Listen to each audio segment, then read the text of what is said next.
Hello viewers, నేను doctor Sumeena Reddy, fertility consultant and laparoscopic surgeon, Fertilica IVF Hyderabad.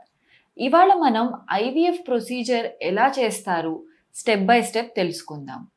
IVF అంటే in vitro fertilization. నార్మల్గా humans అందరిలోనూ ప్రతి నెల ఆడవారిలో ఒక్క ఎగ్ గ్రో అవుతుంది. అంటే మోనోఫాలిక్యులర్ గ్రోత్ నేచర్లో నార్మల్గా జరుగుతుంది. కానీ మనం ఐవీఎఫ్ చేస్తున్నప్పుడు మనకు వీలున్నన్ని ఎక్కువ ఎగ్స్ని పెంచాల్సి ఉంటుంది. సో దీనికోసం మనము హై డోసెస్లో హార్మోన్స్ని ఇంజెక్ట్ చేస్తాము. ఈ హార్మోన్స్ అనేటివి న్యాచురల్గా మన బాడీలో ఉండే కెమికల్స్.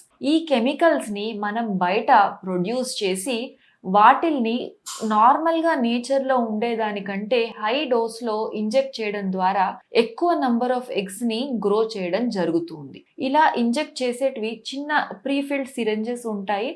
చాలాసార్లు మీరు సెల్ఫ్ ఇంజెక్షన్స్ కూడా మేము నేర్పిస్తాము. సో పేషెంట్స్ వాళ్ళకి చెప్పిన డోస్ని ఇంటి దగ్గర లేదా ఆఫీస్లో కూడా సెల్ఫ్గా ఇంజెక్ట్ చేసుకోగలుగుతారు. ఈ ఇంజెక్షన్స్ చేసుకునే సమయంలో ముఖ్యంగా గుర్తుపెట్టుకోవాల్సింది వీటి టెంపరేచర్ని మనం ప్రాపర్గా మెయింటైన్ చేయాల్సి ఉంటుంది. ఈ ఇంజెక్షన్స్ హార్మోన్స్ అన్నీ టెంపరేచర్ సెన్సిటివ్ ఉంటాయి.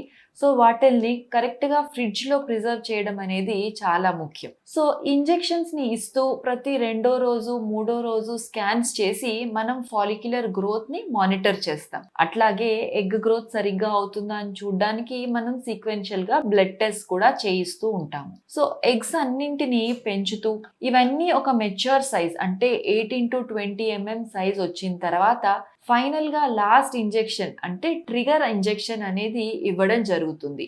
ఈ ట్రిగర్ ఇంజెక్షన్ ద్వారా ఈ ఎగ్స్ అన్నింటినీ ఫైనల్ మెచ్యూర్ స్టేజ్కి తీసుకెళ్లడం జరుగుతుంది. ఇది మనం ఐవీఎఫ్లో చేసే second step are ovarian stimulation.